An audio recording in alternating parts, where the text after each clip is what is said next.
What's going on, Jeromes? So the National Football League season is mercifully nearly upon us because I still want to believe in the Wolves, but I mean, 3-0. It happens, man. But Greg Rosenthal, Delaware, over at NFL.com, did up a piece projecting the NFC North starters for every single team. And, of course, all the talk is the blah, blah, blah Lions, blah, blah, blah Bears, blah, blah, blah Packers. Now, with the Lions, so I have a standing wager with one of my buddies, and I feel pretty confident in this one. So I'm getting odds on if the Lions can make it back to the Super Bowl. I say no. Right, they would make it to the Super Bowl. Nailed them. If they can make it back to the NFC title game in the next 5 years, I say no. And if the Lions can make a Super Bowl within the next 10 years, I also say no. Feel pretty good about it. But, of course, looking at the Minnesota Vikings, so everything's pretty straightforward. He does project McCarthy winning the starting quarterback job, which wouldn't be out of the realm of possibility. I know that people are just sort of whatever on him right now because he's a rookie, literally just finished up his first week of OTAs and is playing with the threes. And also Sam Darnold's looking pretty good. And also, it wouldn't be the end of the world if Darnold starts all season, right? Just giving McCarthy a redshirt year in the National Football League, especially as they work to break down and rebuild some of his mechanics to suit the pro game. Is what it is. Aaron Jones at running back, and then Jefferson, Addison, Trent Sherfield as wide receiver 3. Now, Sherfield was brought in as a free agent. They also brought back Brandon Powell, who, of course, Kevin O'Connell certainly has an affinity for. So, also, I don't think that wide receiver 3 is going to be a static position. I think it could be some Powell, some Sherfield, some Naylor, maybe some Tristan Jackson worked in there, maybe some Deshaun Jones, pending on matchup. So I think that's going to be rotating. But, of course, top 2, Jefferson and Addison, that's going to be good to go. Hawkinson, even though he may start off the season on the PUP list, and in terms of replacing him, I do think it's going to be more Johnny Munt, who's been working with the ones as a receiving tight end, Josh Oliver, and his role as the blocking tight end, too. Basically, 6 offensive linemen is already pretty firmly established. I just don't see Oliver suddenly taking up those Hawkinson snaps. Offensive line, Darisaw, Brandel, Bradbury, Ed Ingram, Brian O'Neill. So the only change from last season will be Blake Brandel. And of course, a lot of faith from the coaching staff, a lot of faith from the organization, a 3-year contract, just over $3 million per season. And the whole thing is, like, hey, Brandel came in as a left tackle out of Oregon State in 2020, back in the day, a 6th rounder, and he's been with the organization. He's been a backup, and he's gotten the love from Chris Cooper and the coaching staff, and they see him as a fit. So I'm pretty fired up to see what Brandel is going to do here at left guard. Jonathan Grenard, as well as Andrew Van Ginkel, Dallas Turner. So it's interesting that he listed all 3 as de facto starters, as Flores is going to be highly rotational in his defense. And I think that there will be spots where all 3 of them are on the field at the same time. Harrison Phillips, the only listed defensive lineman. Blake Cashman outside. How about that? Is certainly there. But, of course, this is sub-package everything, and you only list 11. But, obviously, Ivan Pace Jr. is going to be a starter in that mix.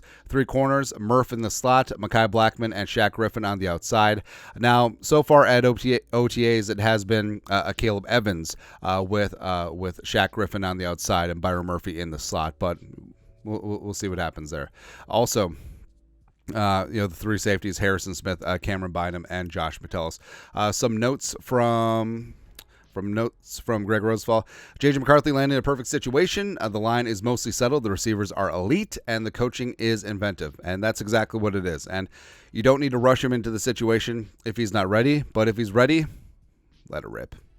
Keep an eye on Justin Jefferson contract talks, which could drag into the summer. Sure.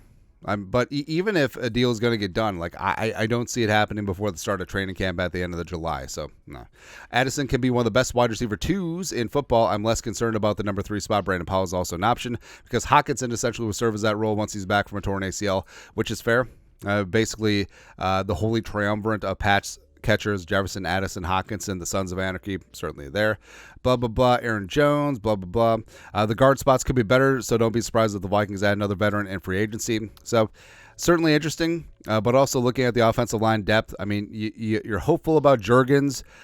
Feeney's been a utility backup throughout his career. Maybe one of the other young guys steps up. Maybe they are serious about kicking routes inside, but and maybe it's not Reisner per se, but maybe the Vikings do add a veteran as we hurtle towards training camp here in about 2 months.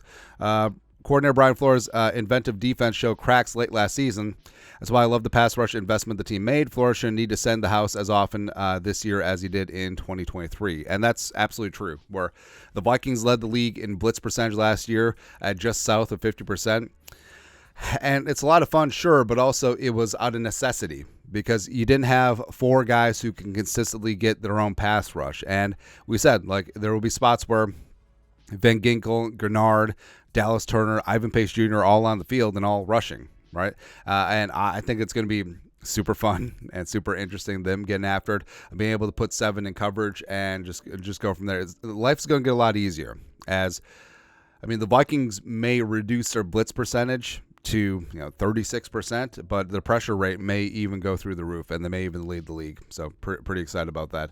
I listed 3 edge players as starters because Andrew Van Ginkel should find a way to get more snaps than any true nose tackle. That said, the Vikings aren't great at defensive tackle. Thanks. Can the trio blah, blah, blah, blah, blah, blah. Blake Cashman was a fun signing. Linebacker Ivan Pace, not including the lineup above, had a strong rookie season 2023. Ivan Pace will start. Pace will get as many snaps as Cashman. He'll get as many snaps as Metellus. He's going to be out there. The Vikings won 7 games last season despite starting 4 quarterbacks. This rooster is built for playoff contention in year 3 under this regime, but being stuck in the NFC's best division will make living up to that potential difficult. Whatever. So, yeah, you could talk all day long. It's look at the greasy, grimy Green Bay Packers, or look at the Energy Detroit Lions.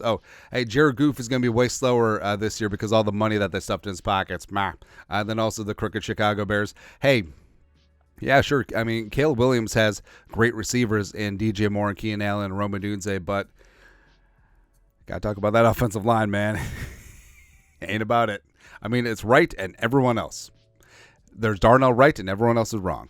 That's it, man. But either way, I ain't scared.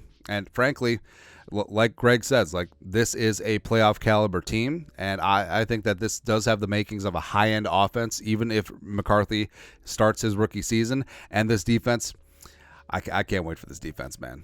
Flores, he got his guys. He's firmly entrenched year 2, and it's going to be biblical. It's going to be biblical. The pestilence and locusts and floods and stuff that he's going to bring with this defense. Whew, I love it, man.